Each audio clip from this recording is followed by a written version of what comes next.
Avec des amis, on est allé, c'est de notre propre initiative, on est allé nettoyer le bord de la rivière, là où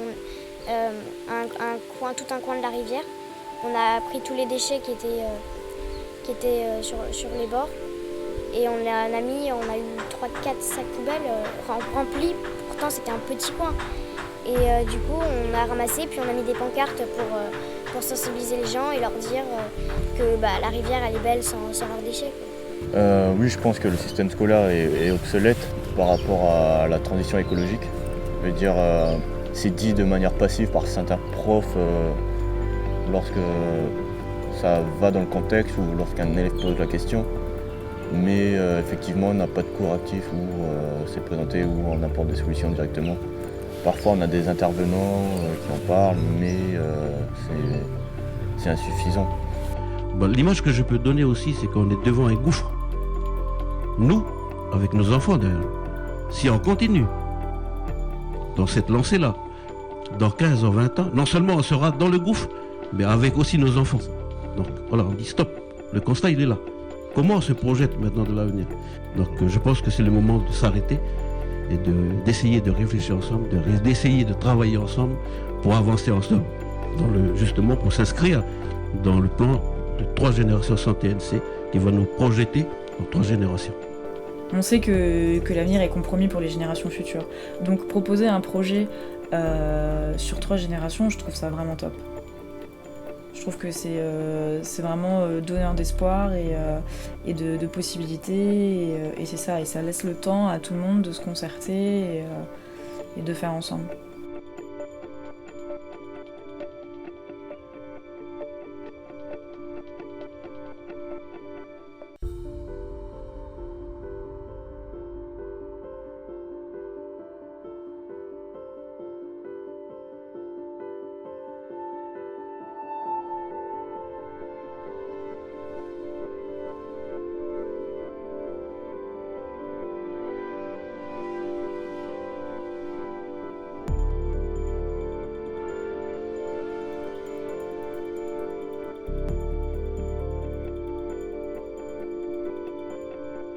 Si on veut avoir, comme tu le disais tout à l'heure, un impact pour la politique, il y avait une étude qui disait que c'est 3% de la masse qui permet une évolution ou une révolution des mentalités.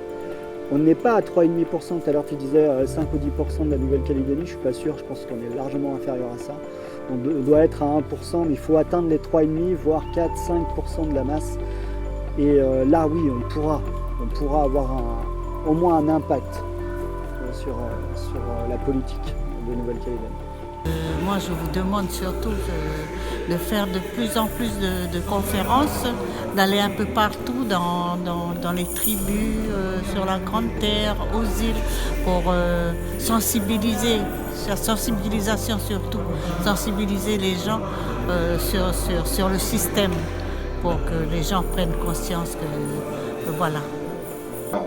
Pour rebondir en fait sur ce que disait M. Wamitan, je tiens à préciser qu'il y a des collapsologues en France par exemple qui commencent à faire de plus en plus de conférences partout en France, et donc les gens ils commencent à se réveiller par rapport à ça. Donc il est temps qu'ici en Nouvelle-Calédonie, on puisse prendre en compte aussi cela et étudier sérieusement cet effondrement pour pouvoir mieux anticiper l'avenir. Comment accompagner cet effondrement-là dans les meilleures conditions pour minimiser justement les risques de conflits et de guerres civiles qui seraient susceptibles d'y avoir lorsque le système va réellement s'effondrer. Il y a déjà en cours d'effondrement, on le sait très bien, tous. Et du coup, je trouve ça bien que ça a été évoqué au congrès, là. Je pense qu'ils s'y attendaient pas du tout. Ouais. Ça me choque pas qu'ils s'y attendaient pas du tout. Parce que c'est ce que je ressens, c'est que les gens ne sont pas du tout à ce stade-là, en fait, de la réflexion. On arrive à chaque fois aux manettes en gestion de crise. On est en permanence dans n'importe quel changement de gouvernement, on est tout le temps en gestion de crise parce qu'il y a toujours des crises humaines, il y a toujours des crises sociétales. Et en fait, on est tout le temps dans la gestion de crise et c'est ce qui nous empêche aussi, par rapport à ce qu'on disait tout à l'heure, d'être dans l'anticipation. On ne peut pas se poser calmement et anticiper l'avenir si on est tout le temps en train de gérer des crises qui sont actuelles. Changer vite est une priorité absolue. Selon le rapport du GIEC et de l'ONU, dans 18 mois, on atteint le point de non-retour. C'est trop tard. À partir de ce point-là, sous ces rapports-là, on ne peut plus revenir en arrière. Donc c'est pas que ce soit une utopie ou pas, ce n'est pas la question. La question, c'est même plutôt une affirmation, c'est qu'on n'a plus le temps. C'est déjà presque trop tard. Il faut vraiment qu'on agisse tout de suite. On a trouvé des nouvelles sources d'énergie pour consommer encore plus, tout en consommant toujours plus de pétrole et toujours plus de charbon. À aucun moment, une consommation de quelque ressource que ce soit n'a diminué. Jamais. Ça n'est jamais arrivé. On a fait que trouver des solutions pour pouvoir consommer plus. Ça s'est toujours traduit comme ça. Même si l'intention c'était d'économiser de l'énergie ou de faire plus efficace, plus efficient, plus rentable, moins de... Quelle que soit l'intention, le résultat a toujours été le même. En fait, ça peut pas continuer comme ça, tu vois. Ça peut pas continuer comme ça. Ça, c'est sûr. C'est qu'une question de temps. Mais on sait pas combien de temps ça peut continuer, tu vois. Donc en fait, 2030, c'est 2030, tu vois. Ça aurait été 2035, c'est pareil. Mais l'idée, c'est que c'est bientôt. L'idée, c'est que c'est de notre génération. Et en tout cas, de la génération de nos enfants, sûr et certain, tu vois. Qu'est-ce qui s'est passé dans les années 60 à Cuba? C'est qu'au moment de l'embargo américain, Cuba avait décidé et avait demandé à la population de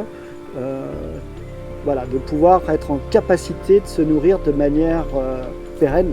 Et donc ils ont mis en place des jardins collectifs, ils ont exploité le maximum de surfaces cultivables. Ici par exemple on est au parc Brunelay, je vois énormément de terres et de terrains ici. Et qu'est-ce qu'on voit dessus? Des palmiers. Alors c'est beau, hein, tous ces arbres ornementaux sont magnifiques, sauf que ça nourrit pas une personne. Donc là, clairement, l'alimentation va jouer, ça va être un gros problème en Nouvelle-Calédonie, ça c'est sûr.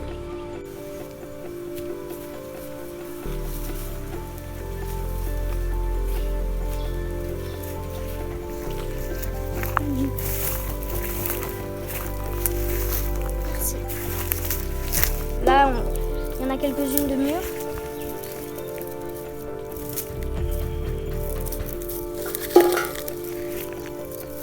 Plein.